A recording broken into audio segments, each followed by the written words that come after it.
Um ponto também, Irivan, a se falar quando a gente fala de viveiros e de produção de mudas, seria o isolamento do viveiro, né? Sim. Em relação a plantações, em relação a outros viveiros. Como é que vocês planejaram isso? Como é que vocês pensam isso lá na rotina de vocês?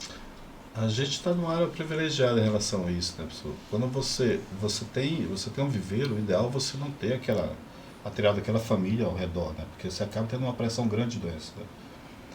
Plantas de qualquer plantas plantado próximo ao viveiro, e lá a gente não tem isso, né? A gente tudo que tem é que realmente interessa pra gente que está lá dentro.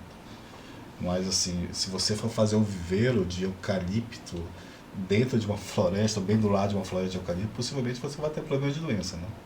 Ou às vezes não precisa ser eucalipto, mas quando você pensa na mesma família, uma espécie de uma mesma família, você acaba tendo uma espécie diferente, mas você acaba tendo patógenos iguais, né? Sim. E é bom evitar isso daí. Sim. Principalmente problema de cochonilha, pulgão, muito problema de inseto, de sugadores também, ácaros também. Então, é melhor evitar. É melhor evitar para você... A gente tem uma filosofia da empresa. A gente tem que trabalhar com limpeza, gasta muito e trabalhando com esterilização, tudo, para a gente usar o mínimo de defensivos.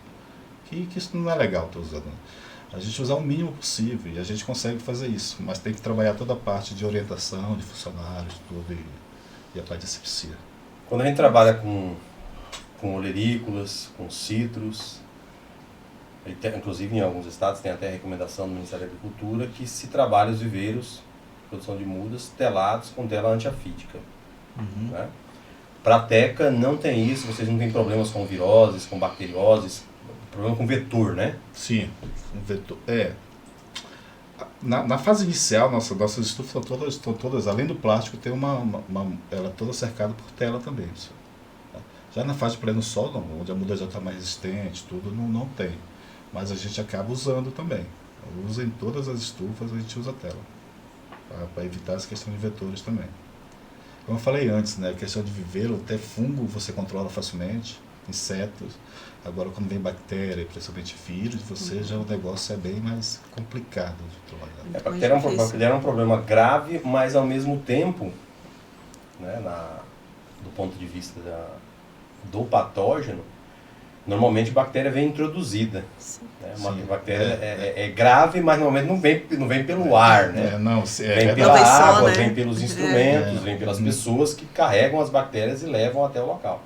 Então, por isso que às vezes você não vê que o problema não é comum você ver problemas grandes com bacterioses. Acabam sendo mais localizados, né? Você consegue fazer rapidinho.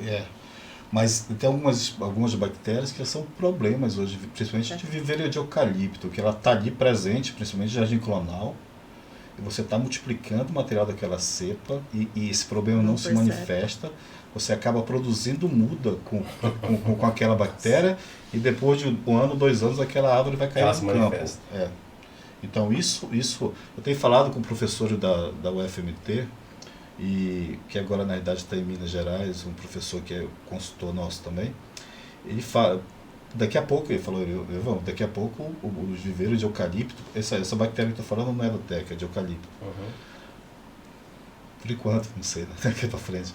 Assim, eles vão ter que ter certificado que são livres dessa bactéria, porque isso é um problema sério, né? Porque você compra uma muda que aparentemente a muda está sadia, sim, e vai plantar essa muda, daqui a pouco vai te causar problema, isso é muito sério. Mas isso acontece muito em viveiros pequenos, professor, que vai multiplicar o material dele, não tem um laboratório de cultura de tecido que acaba filtrando tudo isso aí, né, professor? Tanto vírus como fungo, bactéria, acaba filtrando tudo, limpando o material. Aí o cara quer fazer um jardim clonal, vai e compra umas mudas de um outro viveiro que já tem o problema lá e monta o jardim clonal dele já contaminado. Aí começa a comercializar a muda. Só disseminando. Que entra na pergunta que o André tinha feito lá no início, né? E Irivan e Neuza, o homem, no caso, por exemplo, dentro do viveiro, ele pode levar alguma doença, alguma coisa assim? Como funciona essa... Tem proteção? Ferramentas, calçado. forma mais fácil de encaminhar, calçado e ferramentas utilizadas. Por isso que é importante a asepsia correta, a limpeza. As estufas dos viveiros, geralmente na entrada, tem o que a gente chama de pé-dilúvio, que é uma caixa que tem ali uma solução com sulfato de cobre, algum outro produto, que você vai inserir seu sapato lá dentro solado para dar uma limpada, aí depois você adentra a estufa.